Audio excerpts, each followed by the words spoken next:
Madame, bonsoir. Monsieur, bonsoir et bienvenue au journal sur Canal 2 International, édition du week-end. À la une de cette édition, c'est effectif au Cameroun. Le changement de numérotation téléphonique est désormais, elle passe de 8 à 9 chiffres. La numérotation est ce depuis hier minuit. À la délégation régionale de l'ART, agence de régulation des télécommunications pour le littoral, les acteurs étaient en réunion avec le ministre Jean-Pierre Bihi-Tibié-Sam de la télécommunication qui intervenait, lui, par vidéoconférence. Et dans cette édition, vous aurez la teneur de la dite réunion. Sur la chaussée, la gendarmerie nationale poursuit sa lutte acharnée contre l'insécurité routière à l'occasion du lancement de la 93e phase de la semaine routière. Le général Angouinde a effectué une descente sur le corridor routier Douala-Yaoundé. Objectif, traquer les conducteurs indélicats. Et 70 ans, c'est l'espace du temps traversé entre 1944 et 2014, mais surtout l'âge du mouvement syndical camerounais. Et à cette occasion, les syndicalistes de l'Union générale des travailleurs du Cameroun se sont réunis autour du délégué du travail à la délégation régionale. C'était à Douala. Eh bien, au cours de l'assise, les participants ont retracé l'histoire du syndicat camerounais, relevé les maux qui le minent et proposé des pistes de solutions.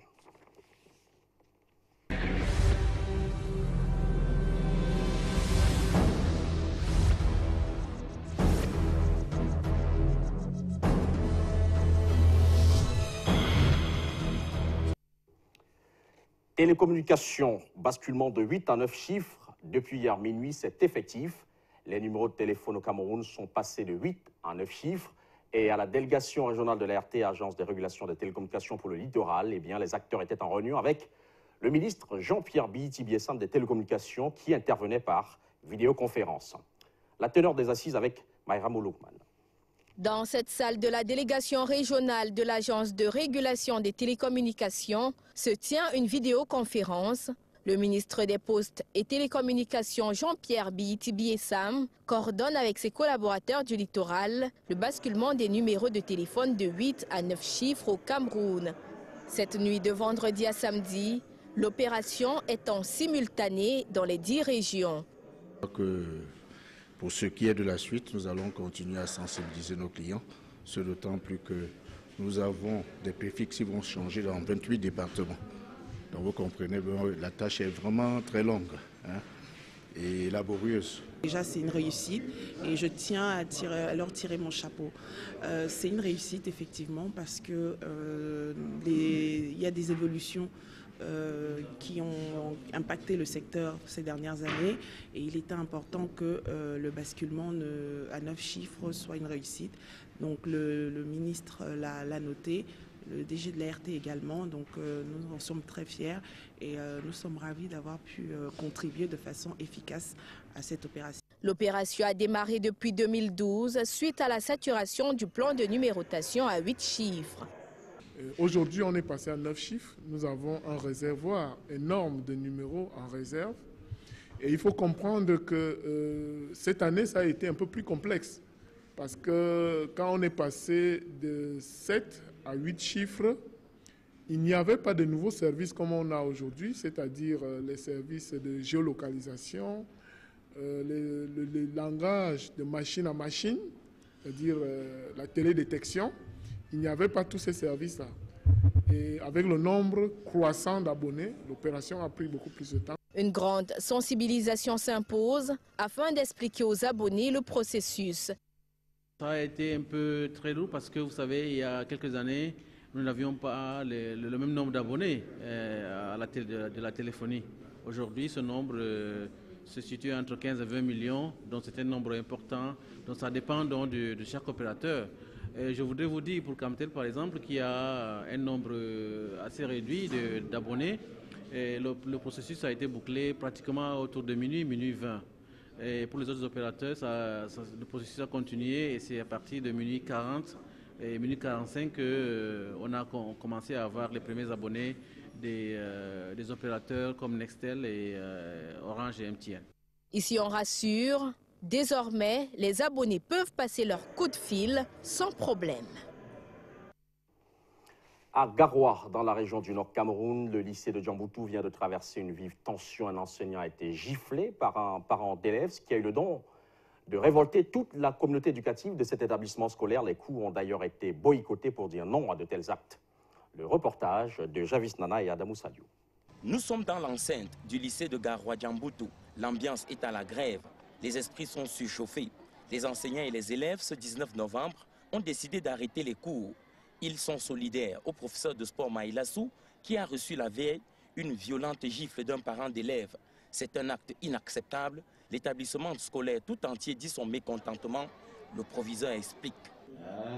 La dame, professeure de sport, a découvert que la jeune petite fille marchait de chewing-gum. Et là, bon, comme punition, elle a demandé à la petite d'apporter 100 chewing-gum. Donc, c'est de là où est parti tous les problèmes. Bon, mais c'est vrai que avant ça, le problème a été résolu par la surveillante générale du secteur. Il n'y a pas eu de chewing-gum. Et puis, la fille a fait le travail que la surveillante générale lui a donné. Et après, elle a donné un billet d'entrée. La victime est là, attristée, mais sereine. Ce qui arrive ne s'explique pas. Pour elle, il ne faudrait pas envenimer la situation. L'école ne doit pas s'embraser. C'est vrai que j'étais un peu écœurée par le geste de la maman. Elle a frappé sur moi. Au moment où j'ai riposté, ça c'est vrai. Sous le coup de la colère, j'ai riposté. La discipline au sein des établissements scolaires est codifiée par des textes officiels. Au lycée de Garoua-Djamboutou, le proviseur a décidé de distribuer ces textes aux enseignants qui ne voudraient plus voir de pareilles situations se reproduire. Parce qu'il y avait d'abord eu une première réunion où il y avait donc eu un terrain d'entente entre les deux concernés. Elles se sont même demandé pardon. Et par la suite, les rumeurs sont allées de gauche à droite. Et puis on nous a fait comprendre que ce n'est pas du tout conforme au règlement. Voilà donc ce que manger des chewing-gums en plein cours peut causer. Les enseignants sont garants de la bonne tenue de tout le monde en salle de classe et c'est leur responsabilité. Merci Javis Nana pour cet élément qui met à nu la qualité des rapports que certains parents entretiennent avec le processus d'éducation de leur propre rejeton. Et après ce fait divers, on va poursuivre avec cet autre élément qui vient de la ville de Loum. La ville de Loum qui vient de connaître son tout premier mariage collectif. Et là-bas, les populations l'ont vécu comme un événement inédit. Pour la première fois, elles ont pris part au premier mariage collectif dans cet arrondissement. Et 41 ans, eh bien, c'est le record du concubinage. Monique Naoussi. Fin de concubinage pour 50 couples dans l'arrondissement de Loum. Ces messieurs et dames mis sur leur 31 changent de statut grâce au mariage collectif célébré à la place des fêtes. L'ancienneté dans le concubinage varie d'1 an à 41 ans. C'est une joie de retrouvage qui nous a permis à faire ce mariage de collective. Oui. Durant notre vie, avec la peine où on a vécu, il a fallu qu'on se réjouisse par cette cérémonie. Je ne suis pas frustré parce que c'est mon épouse, c'est celle que j'ai choisie, c'est celle que j'ai aimée et je suis libre de me marier en public ou pas. C'est un événement spectaculaire pour cette population venue nombreuse. C'est la première fois qu'un mariage collectif est célébré dans cet arrondissement. Nous voulons qu'il y ait beaucoup d'éditions. Pendant que nous sommes là, pendant notre mandat, nous voulons qu'il y ait beaucoup d'éditions comme celle-ci. Oui, beaucoup, et que les couples se multiplient plus.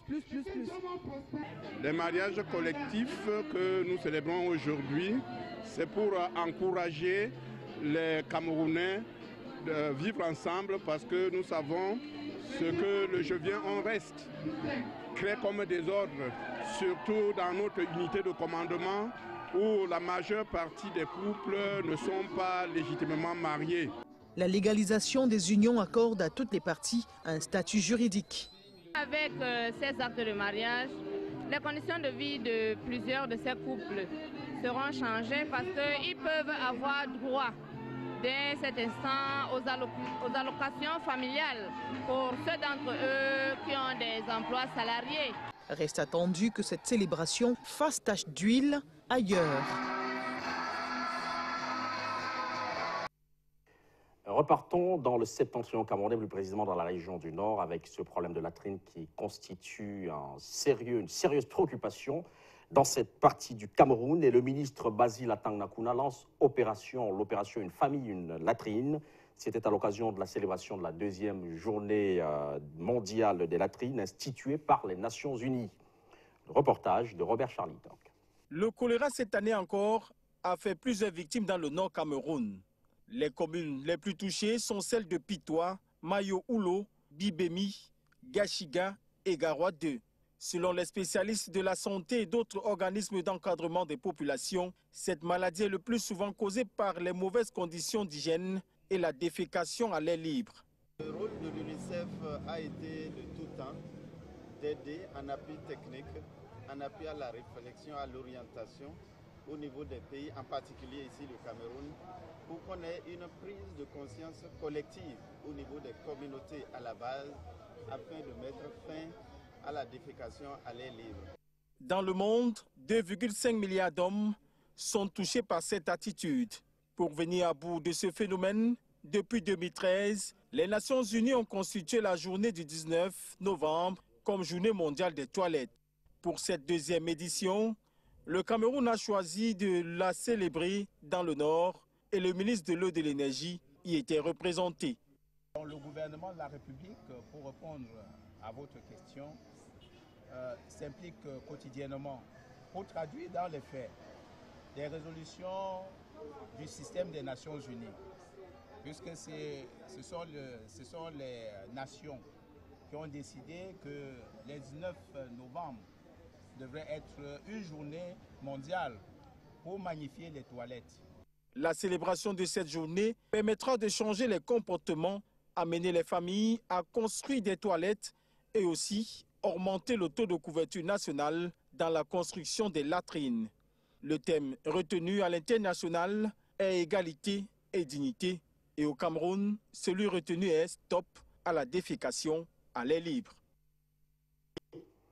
Le fait insolite est le phénomène quant à lui inédit. Mais croyez-moi, eh bien, dans la municipalité de Bibé, il n'y a pas de registre d'acte de naissance. Par conséquent, les enfants débutent leur classe sans acte de naissance. Le doigt accusateur est pointé sur Yaoundé, la capitale politique. Monique n'a aussi une fois de plus. Carence de registre d'acte de naissance à la commune de Bibé. La situation va déjà à plus d'un an et les habitants du village ne savent plus à quel sens se vouer. Bon nombre d'enfants de la maternelle ont débuté les classes sans acte ni certification de la mairie. Nous avons remarqué lorsque il arrive la demande de construction de dossiers pour les élèves, certains nous déclarent que les déclarations ont été faites et parfois ces actes ne sont pas le plus souvent vite faits par le manque des registres, le retard surtout des registres d'actes de naissance. Ah oui, ce qui fait que à la suite, les parents négligent un peu et c'est juste à ce moment qu'on se grouille pour chercher le secrétaire d'état civil ou encore l'officier d'état civil. Et ça a souvent été vraiment une opération très difficile. Il faudrait encore être patient pour voir la situation revenir à la normale. Les responsables de la mairie disent que la gêne provient de Yaoundé où les registres sont établis. Et dès lors, une commande vient d'être sollicitée par la municipalité. Lydie Dubourg rassure. Que c'est un véritable problème. Mais ce problème doit trouver une solution dans les tout prochains jours. Nous avons eu comme problème, c'est que quand nous arrivons, c'est en fin d'année. Maintenant, il faut renouveler les registres pour l'année 2014. Au total, plus de 200 demandes d'actes ont été adressées à la mairie par des parents dans l'arrondissement. Mais de nos informateurs, seulement plus de 90 registres commandés pourront être mis à la disposition des demandeurs.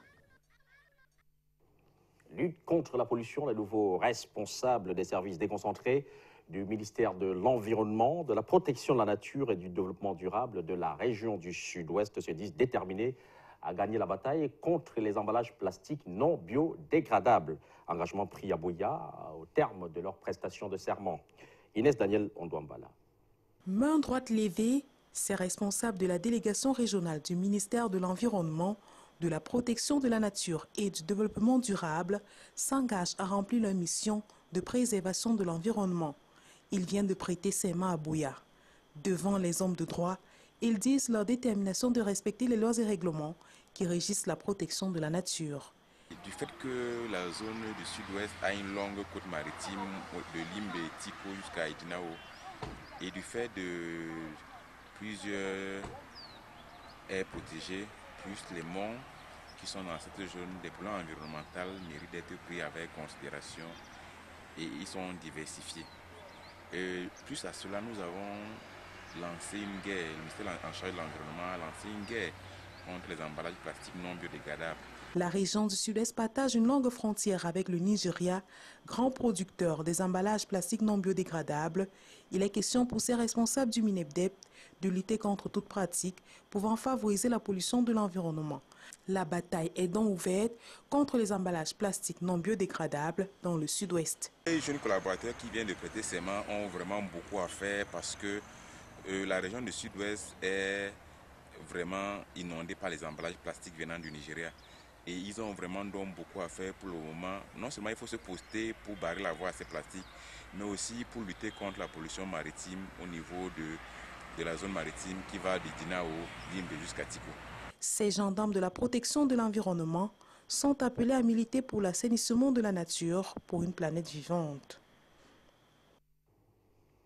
Lutte contre l'insécurité routière, la gendarmerie nationale poursuit sa croisade. Elle a entamé la 93e phase de la semaine routière à travers une descente sur l'axe Douala-Yaoundé. L'opération pilotée par le général Angouinde consistait à inquiéter les automobilistes récalcitrants. Le reportage de Guy-Patrick Dika. La gendarmerie nationale renforce davantage sa lutte contre la délinquance routière. Ce samedi, au lieu dit Kankazok à Edea, et après le pont de la Dibamba sur l'axe Douala-Yaoundé, les équipes de la prévention routière sont à nouveau sur le terrain. C'est dans le cadre de la semaine routière de la gendarmerie nationale, deuxième génération, rendue à la 83e phase. L'opération est conduite par le général Laurent-Claude Angouane, directeur central de l'administration et de la logistique dans les services centraux du CED. Ici, le constat effectué est que les mêmes infractions reviennent. Les gens continuent d'aller vite. Ils font peur même aux autres. Je ne dirais pas que c'est tout le monde qui va vite, qui fait de l'excès de vitesse. Mais il y en a qui exagèrent. Mais dans l'ensemble, je crois que notre présence essaie de jouer sur le comportement des uns et des autres. Mais le contrôle est strict. Fouille systématique des voitures personnelles, camions, bus de transport, regard sur la visite technique.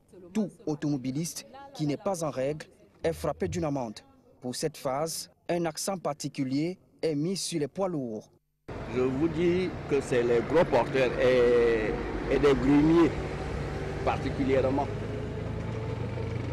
Vous avez vu que j'ai été obligé d'arraisonner un grumier qui, moi étant à 100 km/h, m'a dépassé. Et j'ai dû faire 100 km,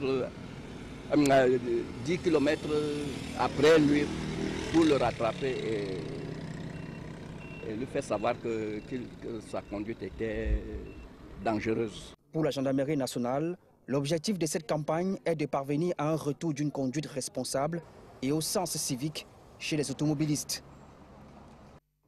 Et la phase de mise en œuvre opérationnelle et d'évaluation du programme d'amélioration de la productivité agricole vient de se tenir à Gaoundéré, dans la région de la Damawa. Eh bien, l'agriculture et l'élevage sont les secteurs d'intervention du PAPA à Gaoundéré. Les recommandations ont été formulées en vue de corriger les problèmes rencontrés. Maïra Mouloukman. Le gouvernement camerounais et la délégation de l'Union européenne ont procédé à travers le 10e Fonds européen de développement à la signature d'une convention de financement d'un montant de 20 millions d'euros, soit un peu plus de 13 milliards de francs CFA pour la mise en œuvre du programme d'amélioration de la productivité agricole dénommé PAPA. De manière concrète, je pense que c'est l'avis de la plupart des membres de notre comité, c'est que les activités sont bien menées, parce que ça a été précédé par une visite de terrain hier, qui nous a permis quand même de toucher du doigt, je dirais, les différentes réalisations de ce PAPA, notamment en zone cotonnière et dans la filière laitière. Et de manière générale, je crois que c'est une impression de satisfaction générale.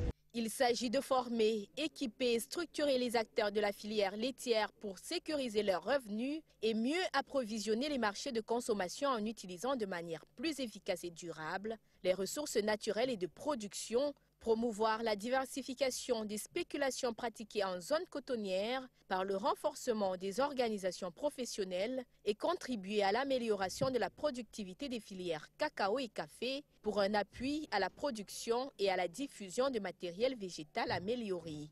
Peuvent être multiformes, d'abord, essentiellement une meilleure coopération, une meilleure circulation de l'information entre les structures décentralisées des services techniques, Minader, Minepia, Minepat, et les composantes, les régisseurs et leurs équipes. Le gouvernement entend ainsi améliorer le revenu des exploitations familiales agropastorales par la mise en place des réseaux professionnels plus performants, l'utilisation durable des ressources foncières, afin d'asseoir une plus grande sécurité alimentaire au Cameroun.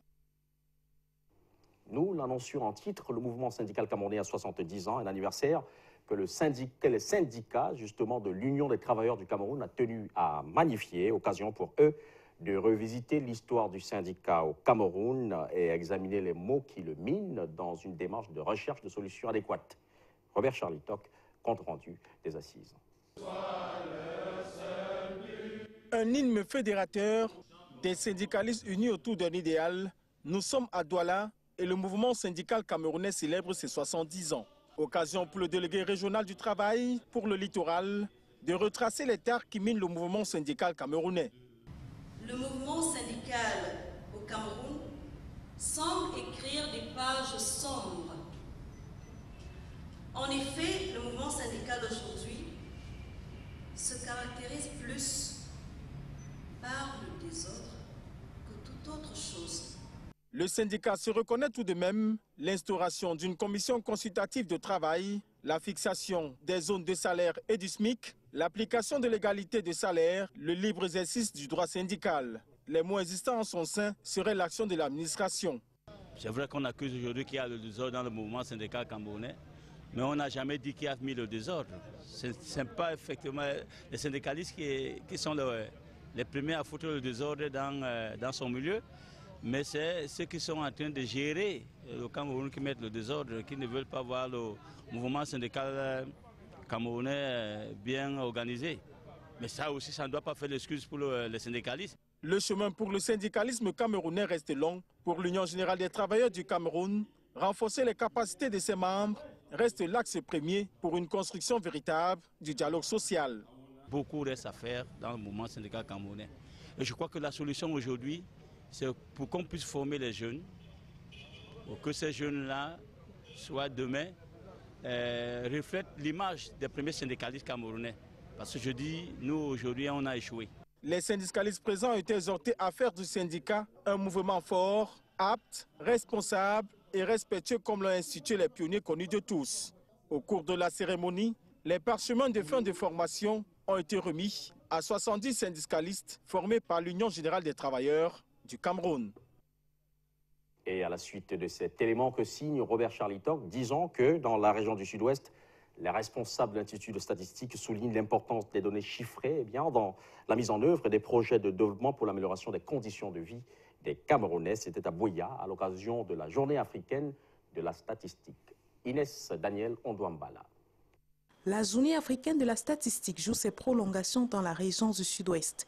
Les acteurs impliqués dans la réalisation des projets de développement ont été exhortés à prendre en compte les données chiffrées dans la mise en œuvre des projets de développement. Appel lancé par le chef d'antenne régional de l'Institut national des statistiques pour le Sud-Ouest. Donc nous sommes un jour particulier, on lance un appel à toute côté de statistiques, de mettre à disposition du public les statistiques afin que le gouvernement puisse prendre de bonnes décisions. Il y a des bonnes statistiques, mais c'est pas si c'est mauvais politique. Mais ce qui est certain, quand on a pris une mauvaise statistique, ça va automatiquement entraîner une mauvaise politique. Les producteurs des statistiques s'engagent à mettre à la disposition du public des statistiques fiables afin de permettre au pouvoir public de relever le niveau de vie des populations. il faut intégrer tout ça, que ceux qui prennent les décisions s'approchent de bonnes sources d'informations. C'est dire qu'il faut avoir des statistiques fiables pour une bonne politique de développement. À Gaoundéré, dans la région de l'Adamawa, le traitement des dossiers des usagers du service public préoccupe les responsables régionaux. Et à ce sujet, un atelier s'est tenu en vue d'une liquidation facile et rapide des droits en pension. Les détails avec Tati Toulouelang. La région de l'Adamawa fait le diagnostic des problèmes observés dans le traitement des dossiers des usagers dans les services publics. Un atelier relatif à la liquidation des droits à pension et de la validation des services précaires des agents de l'État régis par le Code du travail a mobilisé des énergies de ce côté du pays pendant 2 jours. L'État a donc décidé, est dans un processus de déconcentration du calcul de pension et de la solde pour qu'au niveau régional, ceux qui sont au niveau régional ne puissent plus se déplacer pour aller à Yaoundé et aller pour le calcul de leur pension. Ils pourront le faire sur place. Objectif à long terme, gommer les différentes lacunes longtemps observées dans le traitement des dossiers des usagers. Ceci en prélude à la déconcentration annoncée de la solde des pensionnés. Et en prélude, comme je l'ai dit, avec la déconcentration de la solde, il est de bon temps que nous formions, que le département des finances commence déjà à former les acteurs, les animateurs, disons, de CISIPES et de la décentralisation en vue. On a pu, au sortir du séminaire, maîtriser définitivement, et ce qu'on aura à faire avec le chef de service du personnel, le chef de service du budget, c'est d'essayer d'informer à toutes les délégations départementales les modalités pour ne pas tomber justement dans ce qu'on a appelé la période de prescription. Il s'est agi en définitive de revisiter les notions usuelles, maîtriser les calculs des pensions et allocations de vieillesse, de survivants, d'indemnités de décès. Des documents de travail contenant des textes juridiques et des manuels de procédure ont enfin été distribués pour servir de guide pendant le traitement des opérations. L'édition couplée des Journées du développement durable et de partenariat public-privé s'est achevée hier à Douala, capitale économique.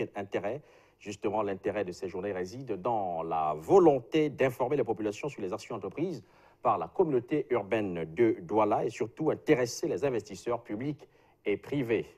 Mariam Oulougman, une fois de plus.